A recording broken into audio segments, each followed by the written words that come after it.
Good morning. ज्ञान channel में आपका स्वागत है। Mass media mass communication journalism semester 2 के पेपर 2 तक का भी हमने बात कर लिया है। आज हम पेपर 3 स्टार्ट करेंगे, जिसका यूनिट 1 आज हम कवर करेंगे और सब्सिक्वेंटली एक हफ्ते के अंदर आपका पूरा का पूरा पेपर कंप्लीट हो जाएगा। तो media law and ethics paper है ये। यूनिट 1 में हम कवर करेंगे need and importance of various laws in media, brief history of press law in media in India, basics of Indian constitution, fundamental right, directive principles of state policy, freedom of speech and expression, article 19A 19B। ये चीज़ें तो आपको generally normal कहीं भी पढ़ने को मिल जाएगा, तो इसके ऊपर मैं फालतू अपना टाइम वेस्ट नहीं करूँगा। इसके अलावा concepts of free press, censorship and other legal implications imposed by government on press. तो चलिए शुरू करते हैं क्लास। तो सबसे पहले हम बात करेंगे need and importance of various law in media. Media के अंदर तरह तरह के जो कानून होते हैं, लॉ होते हैं, उनकी ज़रूरत और उनका महत्व क्या है।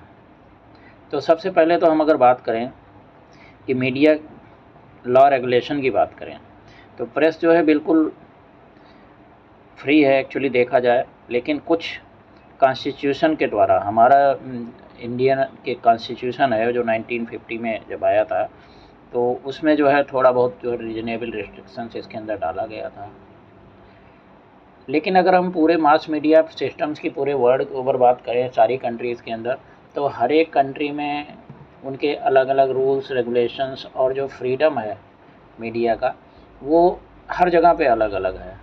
वो डिपेंड करता है कंट्री की इकोनॉमी, उसकी पोलाइटी क्या है, पॉलिटिकल सिस्टम कैसा है, रिलीजन, कल्चर, अलग अलग सोसाइटीज़ का। कुछ सोसाइटी जिसमें जैसे कम्युनिज़्म है, यूएसएसआर, चाइना, यहाँ पे मीडिया गवर्नमेंट के बारे में क्या बोल सकती है, क्या लिख सकती है, इसके ऊपर सर्टेन लिमिटेशंस हैं। जो भी चीज़ें स्टेट के बारे में कही जाती हैं वो जनरली जो है इनमें सेंसर्ड ही होती हैं। लेकिन यूएसए है जैसे डेमोक्रेसी है, इसके अलावा इंडियन पार्लियामेंट्री डेमोक्रेसी है, तो इनमें जो है यूएसए में थोड़ा सा ज़्यादा फ्रीडम है, लेकिन इंडिया में जो है पार्लियामेंट के हिसाब से और हमारे कॉन्स्टिट्यूशन हिसाब से कुछ जो है थोड़े बहुत रिस्ट्रिक्शंस के साथ मीडिया में फ्रीडम है। ग्लोबलाइजेशन जब हुआ था उससे पहले ज़्यादातर मीडिया जो है गवर्नमेंट द्वारा कंट्रोल किया जाता था, लेकिन उसके बाद जब लिबरलाइजेशन पॉलिसी आई और मीडिया के अंदर मल्टीनेशनल कंपनीज़ और वर्ल्ड का पूरा इम्पैक्ट जो है उसमें लोगों ने फंडिंग वगैरह शुरू कर दिया, तो उसके बाद से काफ़ी ज़्यादा जो है इसमें लिबरेशन हुआ है। मीडिया लॉ रेगुलेशन के अगर इम्पोर्टेंस की बात करें तो डिफेमेशन और लेबलिंग करना, इन सब चीज़ों को ये रोकता है। इसके अलावा प्रोविज़न सेट करने के लिए राष्ट्रीय सुरक्षा, नेशनल सिक्योरिटी, ऑब्सीन कोई चीज़ें हैं, इसके अलावा ब्लास्फेमी, सेडिशन, इन सब चीज़ों के ऊपर जो है प्रोविज़न्स लाता है। इसके अलावा कंटेंट जो है फिल्म्स वगैरह के हैं जैसे, इनको भी थोड़ा रेगुलेट करता है। अलग अलग कैटेगराइजेशन करता है कि किस कैटेगरी के लोग इसको देख सकते हैं, व्यूअरशिप कौन होंगे। और इसके अलावा जो है प्राइवेसी लॉज को प्रोटेक्ट करना, इंटेलेक्चुअल प्रॉपर्टी राइट्स, और इसके अलावा इंसाइटमेंट वायलेंस का, रेशियल हैट्रेड, पोर्नोग्राफी, इन सब चीज़ों के ऊपर भी काफ़ी जो है ये कंट्रोल करता है। इसीलिए मीडिया लॉ एंड रेगुलेशन का बहुत ज़्यादा ज़रूरत है। अगर हम गवर्नमेंट कंट्रोल की बात करें मीडिया के ऊपर, तो प्रिंट मीडिया में न्यूज़पेपर, मैगजीन्स को जनरली गवर्नमेंट रेगुलेट नहीं करती है। प्रेस काउंसिल इंडिया, ये जो कि एक जुडिशियल बॉडी है, पार्लियामेंट को द्वारा जो है ये खाली एक कॉन्स्टिट्यूट की गई है, ये प्रिंट मीडिया को इंडिया के अंदर रेगुलेट करती है। और इसमें इसका मेन फोकस ही होता है कि क्वालिटी न्यूज़पेपर्स की और न्यूज़ एजेंसीज़ और फ्रीडम ऑफ प्रेस के ऊपर जो है काफ़ी जो है फोकस दिया जाता है। और अगर हम बात करें, बहुत सारे और भी कानून हैं, जैसे press and registration of books act 1867, ये ब्रिटिश टाइम पे आया था, तो ये भी प्रिंट मीडिया को काफ़ी रेगुलेट करता है। इसके अलावा हम अगर ब्रॉडकास्टिंग की बात करें, तो ब्रॉडकास्टिंग में जैसे रेडियो ब्रॉडकास्ट वगैरह हो गया, तो ये भी जो है गवर्नमेंट रेगुलेटेड भी कुछ होते हैं, कुछ प्राइवेट रेगुलेटेड, दोनों टाइप के हैं, प्राइवेट ब्रॉडकास्टिंग भी हैं। तो अगर गवर्नमेंट रेगुलेटेड की बात करें तो जैसे ऑल इंडिया रेडियो 1936 में था, जिसका नाम आकाशवाणी 1957 में आ गया, और शुरू में जो है ये 1930 में इंडियन ब्रॉडकास्टिंग कंपनी के नाम से आया था। तो ये जो है गवर्नमेंट रेगुलेटेड है। अगर हम प्राइवेट रेडियो ब्रॉडकास्टिंग की बात करें तो एफएम चैनल्स बहुत सारे जो आ रहे हैं, एफएम रेडियो स्टेशंस लगभग जो है इंडिया के अंदर 150 है। तो ये सारे जो है प्राइवेटली जो है ब्रॉडकास्टिंग चैनल है, प्राइवेट रेगुलेटेड है। इसके अलावा अगर हम इलेक्ट्रॉनिक मीडिया की बात करें, टेलीविज़न को भी इंक्लूड करते हुए, तो गवर्नमेंट रेगुलेटेड में आपने देखा होगा प्रसार भारती एक्ट 1990 आया था। उसमें जो है दूरदर्शन और एआईआर को दोनों को ऑटोनोमस कर दिया था 1997 में। इसके अलावा जब शुरू में टेलीविज़न आया था 1969 में, तो फिर कंप्लीट गवर्नमेंट का ही इसके ऊपर कंट्रोल था, और इसका एम ही था कि लोगों को एजुकेशन प्रोवाइड करना और इसके अलावा इंटरटेन करना और इन्फॉर्म करना। प्राइवेट ओनरशिप की अगर हम बात करें तो 90s के बाद, लिबरलाइजेशन के बाद इकोनॉमी में काफ़ी जो है cable TV networks, regulation act 1995, telecom regulatory authority of India act 1997 को इस्टेब्लिश किया गया, क्योंकि इतने सारे चैनल्स आने शुरू हो गए कि उनके ऊपर जो है बहुत ही ज़्यादा ज़रूरी था कि कोई ना कोई पॉलिसी होना चाहिए, गाइडलाइंस होना चाहिए, जिससे कि ये चैनल्स जो है फ्रीली और अच्छी तरह से काम कर सकें। अगर हम फिल्म्स की बात करें तो फिल्म इंडस्ट्री टोटली जो है फ्री और इंडिपेंडेंट है, लेकिन डिस्ट्रीब्यूशन नेटवर्क जो है वो गवर्नमेंट द्वारा कंट्रोल्ड है। और central board of film certification CBFC ये एक स्टैट्यूटरी फिल्म सर्टिफिकेशन बॉडी है, मिनिस्ट्री ऑफ इंफॉर्मेशन ब्रॉडकास्टिंग के अंडर में आता है गवर्नमेंट ऑफ इंडिया के। इसका मेन टास्क ये है कि पब्लिक एग्जीबिशन जो फिल्म्स का होता है, व्यूअरशिप को, उसको जो है सिनेमेटोग्राफी एक्ट 1952 के तहत, उसके जो प्रोविजंस हैं उसके तहत जो है उनको जो है रेगुलेट करना और व्यूअरशिप का उनका जो है सर्टिफिकेशन करना। इसमें जो है 3-4 टाइप के सर्टिफिकेट होते हैं। फर्स्ट सर्टिफिकेट यू मतलब अनरिस्ट्रिक्टेड पब्लिक एग्जीबिशन, कोई भी कहीं भी किसी को भी दिखा सकते हैं। UA का मतलब पेरेंटल गाइडेंस, जो चिल्ड्रन एज 12 तक हैं उनको पेरेंटल गाइडेंस की ज़रूरत है। इसके अलावा ए जो है ओनली एडल्ट्स के लिए रिस्ट्रिक्टेड है, और यस जो है स्पेशलाइज्ड ग्रुप ऑफ पीपल के लिए, इंजीनियर, डॉक्टर, साइंटिस्ट, उनके लिए जो है। तो इस तरह से सर्टिफिकेशन होता है। अब गवर्नमेंट कंट्रोल अगर मीडिया की हम बात करें, इसमें OTT प्लेटफॉर्म भी आ जाते हैं। तो OTT प्लेटफॉर्म जो है स्टैट्यूटरी बॉडी कोई भी इसको अभी तक जो है नहीं रेगुलेट कर रहा है। रिसेंट टाइम में OTT प्लेटफॉर्म जैसे हॉटस्टार, वूट, नेटफ्लिक्स, अमेजन प्राइम, ये सेल्फ रेगुलेशन का काम इन्होंने अपना जो है वॉलंटरी कोड जो है बना करके करना शुरू किया है। अगर हम न्यू मीडिया की बात करें, न्यू मीडिया तो आप ये समझें कि जो है टोटली अनरेगुलेटेड है। बहुत ही ज़्यादा इसके ऊपर आजकल डिस्कशन चल रहा है कि IT एक्ट वगैरह के तहत और कुछ इसमें और भी नए रूल्स ला करके इसको भी रेगुलेट किया जाए, क्योंकि इससे जो है बहुत ही ज़्यादा जो है गलत information, specially wrong, fake news और ये सब चीज़ें बहुत ज़्यादा हो रही हैं। अभी हम अगर बात करें प्रेस लॉज की इंडिया में जो है ब्रीफ हिस्ट्री, तो जो अर्ली रेगुलेशन थे ब्रिटिशर्स के टाइम के, तो सेंसरशिप प्रेस एक्ट 1799 ये आया था शुरू में। ये इसको जो है लॉर्ड वेलेस्ली थे उस टाइम पे जो वायसराय इंडिया के, तो इन्होंने जो है इसको लाया था, और 13 मई 1799 में।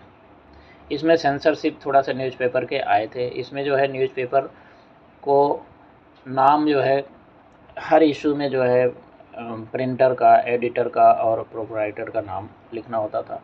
इसके अलावा हर एक एडिशन में एडिटर का नाम जो है प्रिंट पक्का होना ज़रूरी था। पब्लिशर जो है सारी मटेरियल जो है प्री सेंसरशिप के लिए सेक्रेटरी टू द गवर्नमेंट को देना पड़ता था, और संडेज़ को जो है सारे पब्लिकेशन जो है बंद रहते थे। इसके बाद जो है लाइसेंसिंग रेगुलेशन 1823 में आया। इसमें जो है उस टाइम पे acting governor general John Adams थे, उन्होंने जो है इसके ऊपर जो है ये लाया था। इसमें जो है हर एक प्रिंटर पब्लिशन को लाइसेंस जो है कोई भी प्रेस स्टार्ट करने का, इस्तेमाल करने के लिए ज़रूरत था। इसके अलावा प्रिंटिंग या पब्लिशिंग कोई लिटरेचर जो है अगर बिना लाइसेंस के अगर जो है करते तो उसको 400 रुपये उस समय का जुर्माना, और उसके अलावा इम्प्रिजनमेंट का जो है अथॉरिटी था। मजिस्ट्रेट्स को सबको अथॉरिटी कर दिया था कि जो है अनलाइसेंस प्रेस को तुरंत अटैच कर दें। इसके अलावा गवर्नर जनरल को एक राइट था कि कभी भी कोई भी लाइसेंस को जो है वो ख़त्म कर सकते थे। इसके बाद आया प्रेस एक्ट 1935, इसको मेटकाफ एक्ट के नाम से भी जाना जाता है। ये liberal attitude Lord William Bentinck ने लिया था, तो उसी टाइम पे जो है मेटकाफ ने ये प्रेस एक्ट लाया था। ये इसमें काफ़ी चीज़ों के ऊपर लिबरेशन किया गया था, स्पेशली इंडियन प्रेस को। और लाइसेंसिंग एक्ट 1857 आया। 1857 में जो है इंडियन इंडिपेंडेंस का जब म्यूटनी आया था, तो उस टाइम पे लाइसेंसिंग एक्ट लाया गया था कि कोई भी प्रिंटिंग प्रेसेस बिना लाइसेंस के रखना जो है बिल्कुल ही इसको एज ए जुर्म जो है माना जाता था।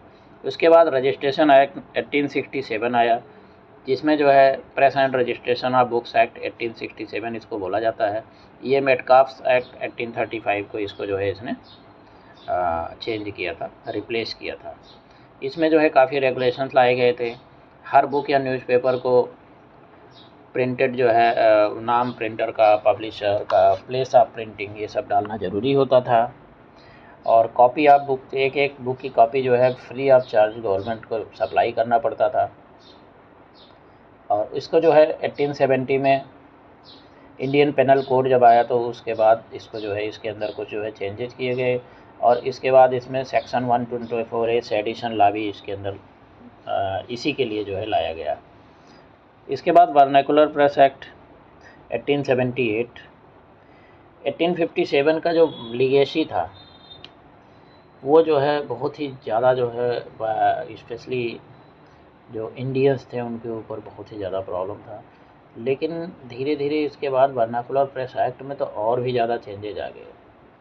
इसके अंदर बहुत सारे जो है पेपर्स, सोम प्रकाश, सुलभ समाचार, ये हाली शहर पत्रिका, इसके अलावा अमृत बाज़ार पत्रिका, इनको सबको जो है कई पेपरों को इनको बाद में क्या करना पड़ा, या तो बंद करना पड़ गया, या तो फिर इनको जो है इतना ज़्यादा स्ट्रिक्ट वर्नाकुलर प्रेस आया था कि लॉर्ड लिट्टन ने इसको लाया था, वायसराय ने, कि इस कई पेपर्स को बाद में जो है इंग्लिश में कन्वर्ट करना पड़ गया, क्योंकि ये प्रेस एक्ट बहुत ही ज़्यादा जो है मतलब बहुत ही हार्श था।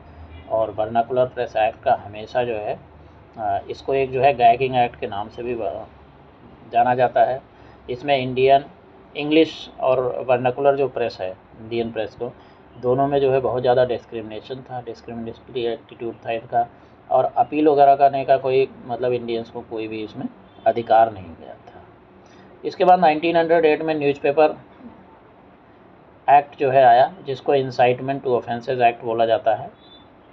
ये एक्सट्रीमिस्ट जो नेशनलिस्ट एक्टिविटी थे, फ्रीडम फाइटर्स वगैरह ने जो शुरू किया था, तो उसके ऊपर उनको कंट्रोल करने के लिए लाया गया था। इसमें मजिस्ट्रेट को एम्पावर किया गया था कि कोई भी प्रिंटिंग प्रेस या कोई भी प्रॉपर्टी न्यूज़पेपर से कनेक्टेड है, अगर वो ऑब्जेक्शनरी मतलब अगर वो कंपनी के ख़िलाफ़ या फिर जो है ब्रिटिश रूल के ख़िलाफ़ कुछ भी पब्लिश करता है, तो उसको तुरंत जो है कन्फिस्केट कर देना था। लोकल गवर्नमेंट को ये भी एम्पावर किया गया था कि प्रिंटर ने कोई भी डिक्लेरेशन या कुछ भी अगर डाला हुआ है तो उसको भी कैंसिल कर दे, नल कर दे। इसके अलावा न्यूज़ एडिटर और प्रिंटर्स को ऑप्शन दिया गया था हाई कोर्ट में जो है 15 दिन के अंदर अपील करने के लिए। बाद में फिर इंडियन प्रेस एक्ट 1910 आया। इसमें गवर्नमेंट ने और ज़्यादा जो है अपने आप को जो है और स्ट्रेंथन करने के लिए, जो लिंसन का वर्नाकुलर प्रेस एक्ट था उससे भी और ज़्यादा उसमें स्ट्रेंथनिंग करने के लिए इंडियन प्रेस एक्ट को लाया गया। और ये भी काफ़ी चीज़ें बहुत सारी इसमें ऑब्जेक्शनेबल थी, क्योंकि ये गवर्नमेंट ने काफ़ी जो है प्रेस को दबाने की कोशिश की थी। इसके बाद during and after first world war, तो फर्स्ट वर्ल्ड वार के टाइम पे Indian press emergency powers act 1931 लाया गया था। इसमें बहुत सारा जो है मतलब गवर्नमेंट को पावर हो गया था कि कोई भी सिविल डिसोबीडियंस या कोई भी प्रोपेगेंडा होता है तो उसके खिलाफ़ तुरंत जो है कोई भी प्रेस अगर कोई भी चीज़ उठाता है तो उसको एज ए क्रिमिनल जो है उसको एक्ट बना दिया जाए। इसको जो है एम्पलीफाई इस तरह से किया गया था जैसे क्रिमिनल अमेंड एक्ट 1932, इसके अंदर इसको काफ़ी एम्पलीफाई कर दिया गया था। और सेकेंड वर्ल्ड वार के टाइम पे 1939 से 1945 तक तो जो है बहुत ही ज़्यादा एग्जीक्यूटिव एक्सरसाइजेज जो है दी गई थी गवर्नमेंट को, डिफेंस ऑफ इंडिया एक्ट के तहत प्री सेंसर रीइंफोर्स कर दिया गया था, प्रेस इमरजेंसी एक्ट के जैसा। और इसके बाद पब्लिकेशन बहुत सारे कांग्रेस एक्टिविटीज़ को जो है उनको सबको इलीगल डिक्लेयर किया गया था। ये 1945 में स्पेशल पावर्स को जो है ख़त्म किया गया बाद में। अगर हम आफ्टर इंडिपेंडेंस की बात करें तो प्रेस इंक्वायरी कमेटी 1947 में आई थी। इसमें एक कमेटी को सेटअप किया गया था कि प्रेस लॉज जितने भी हैं, फंडामेंटल राइट्स जो कॉन्स्टिट्यूएंट असेंबली ने फॉर्मुलेट किया है उसके हिसाब से उसको जो है स्टडी करें और उसके हिसाब से उसमें जो है चेंजेस जो है वो सजेस्ट करें। 26 जनवरी 1950 में जब कॉन्स्टिट्यूशन आ गया तो उसके बाद उसके अंदर फ्रीडम जो दिए गए थे आर्टिकल 19A में, तो उसके हिसाब से जो है फिर प्रेस को भी काफ़ी फ्रीडम्स देना शुरू हो गया। प्रेस ऑब्जेक्शनेबल मैटर्स एक्ट 1951 में आया। ये जो है प्रिंटिंग जो है कोई भी इंसाइटमेंट या क्राइम के खिलाफ से ऑब्जेक्टिव मैटर इसके खिलाफ जो है प्रिंटिंग के लिए इसके ऊपर काफ़ी रिस्ट्रिक्शंस आए। इसके अलावा newspaper prices and pages act 1956 आया। सेंट्रल गवर्नमेंट को जो है प्राइजेज को न्यूज़पेपर को रेगुलेट करने के लिए ये लाया गया था। इसके बाद डिफेंस ऑफ इंडिया एक्ट 1962 आया था। डिफेंस ऑफ इंडिया एक्ट जो है ये जब इमरजेंसी प्रोक्लेम हुई थी 1962 में तो उस टाइम पे आया था। ये फ्रीडम ऑफ प्रेस को रिस्ट्रिक्ट ये भी काफ़ी करता था ताकि कोई गवर्नमेंट के ख़िलाफ़ कोई जो है कुछ बात ना आए, क्योंकि लोगों को सेंटिमेंट उस टाइम पे बिगड़ने के बहुत ज़्यादा चांसेस थे। इंडिया चाइना से बहुत बुरी तरह से हार चुका था। Delivery of books and newspapers public libraries act 1954 आया, जिसके अंदर जो भी पब्लिशर्स बुक्स न्यूज़पेपर के थे उनको फ्री ऑफ कॉस्ट एक कापी जो है हर एक published book national library Calcutta और एक कापी जो है 3 पब्लिक लाइब्रेरीज सेंट्रल गवर्नमेंट जो भी स्पेसिफाई करे उस रीजन में उनको देना अनिवार्य हो गया था। Working journalist and other newspaper employees act 1955 में आया। इसमें जो है service conditions news feature employees और जो है अपना जर्नलिस्ट के लिए लाया गया। सिविल डिफेंस एक्ट 1968 आया था। इसमें गवर्नमेंट को काफ़ी जो है मतलब रूल्स बनाने और प्रिंटिंग पब्लिकेशन किसी बुक न्यूज़पेपर को जो है उसको कंट्रोल करने का जो है लाया गया था। प्रेस काउंसिल एक्ट 1978, इसमें प्रेस काउंसिल रिकॉन्स्टिट्यूट हुआ था 1976 के बाद और स्टैंडर्ड न्यूज़पेपर के और न्यूज़ एजेंसीज़ का जो है इम्प्रूव करने के लिए इसको लाया गया। अगर हम बात करें अभी कि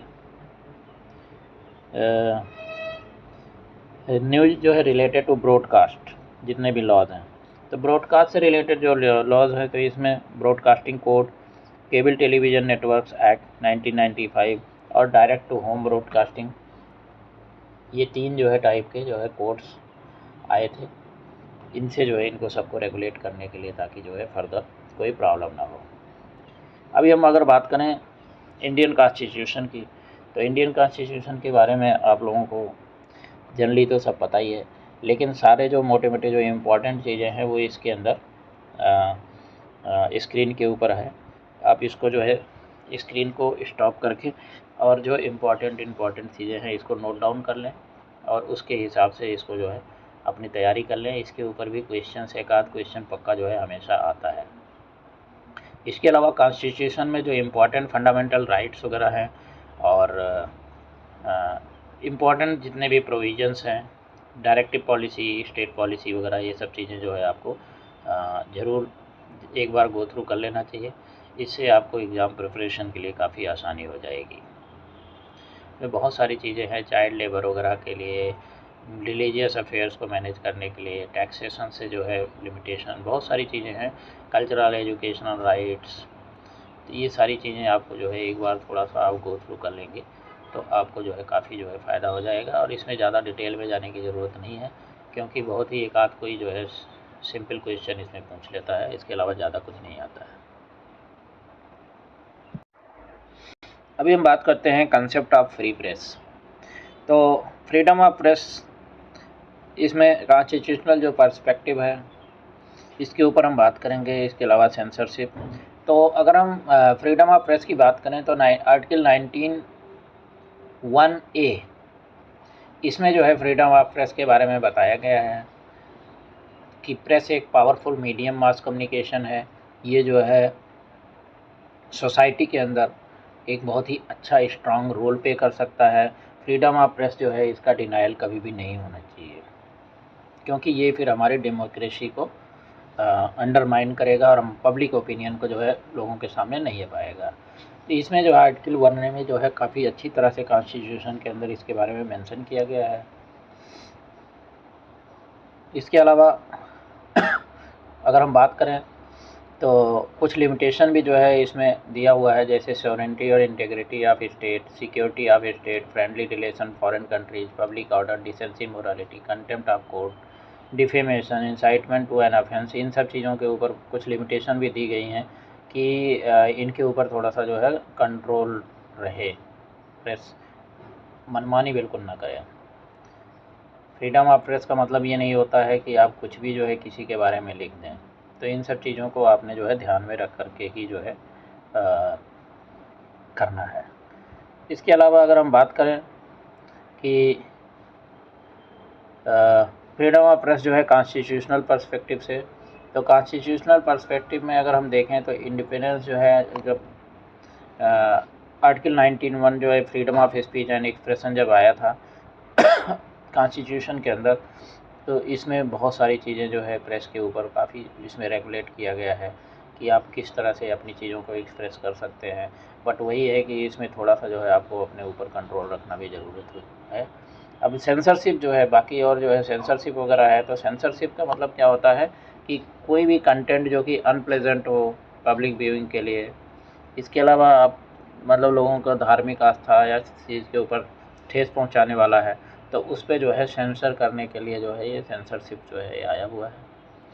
और ये भी काफ़ी जो है कंट्रोल करने के लिए ये है। सेंसरशिप में सेडिशन लॉ हुआ, जैसे sedition law section 124A law of sedition IPC के अंदर है। ये मैक्सिमम पेनाल्टी जो है लाइफ इम्प्रिजनमेंट तक का जो है इसके अंदर आता है। कोई भी विजुअल एक्सप्रेशंस और फ्रेज रिटन स्पोकन जो है, ये कोई भी जो है हेट या डिस्पाइस इस टाइप का कोई भी चीज़ अगर कोई करता है तो ये सेडिशन लॉ के तहत आ जाता है। इसके अलावा क्रिमिनल डिफेमेशन है आईपीसी में 1960 में, इसमें जो है सेक्शन 499 में क्रिमिनल डिफेमेशन के बारे में भी दिया गया है।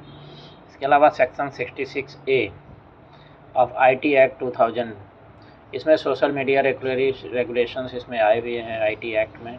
इसमें 66A ये स्पेशली जो है वह क्रिमिनलाइजेशन फ्री स्पीच के जो है इसको कोई भी चीज़ जो है उसको क्रिमिनलाइजिंग के अगेंस्ट है। अगर कोई फ्री स्पीच देता है, बस यही है कि उसको सारी चीज़ें ध्यान में रखनी चाहिए।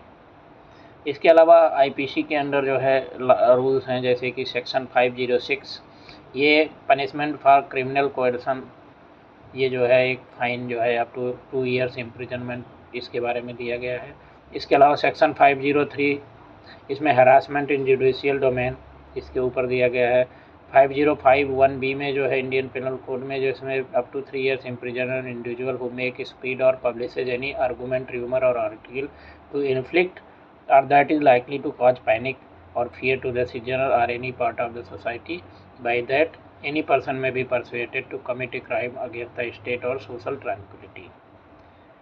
तो ये इसके अंदर जो है दिया गया है इसके खिलाफ। अब कंटेम्प्ट ऑफ कोर्ट एक्ट है, ये भी जो है क्रिमिनलाइज करता है स्पीच और स्टीरियोटाइप्स को जो कि डिसरप्ट करते हैं कोई भी जो है कोर्ट हियरिंग वगैरह में, इसके ऊपर जो है इसमें कंटेम्प्ट ऑफ कोर्ट एक्ट भी आया हुआ है। इसके अलावा सेक्शन 69A आईटी एक्ट 2000 का आया हुआ है। इसमें वेबसाइट्स जो है ब्लॉकिंग के ऊपर है कि अगर कोई गलत चीज़ें जो है करता है, पब्लिश करता है, इंडिया की सॉवरेनिटी डिग्निटी के ऊपर अगर उसका कोई इफ़ेक्ट है तो फिर उसको वेबसाइट को ब्लॉक कर दिया जाए। इसके अलावा जो है प्रेस सेंसरशिप जो है इफ़ेक्ट सोसाइटी पे क्या पड़ते हैं, इसके ऊपर अगर हम बात करें तो सेंसरशिप का थोड़ा सा फ़र्क तो ज़रूर पड़ता है, लेकिन चक्कर ये भी है कि अगर सेंसरशिप थोड़ा बहुत अगर नहीं लगाया जाएगा तो फिर लोग मनमानी तरह से करेंगे, तो फिर प्रेस को और गलत चीज़ों को, अफवाहों को अगर कोई फैला रहा है र्यूमर्स वगैरह को, तो उसको कंट्रोल करना बहुत मुश्किल हो जाएगा। तो यहीं पे ही आज का ये क्लास समाप्त होता है। नेक्स्ट यूनिट 2 में मिलते हैं, तब तक के लिए thank you, have a very nice day.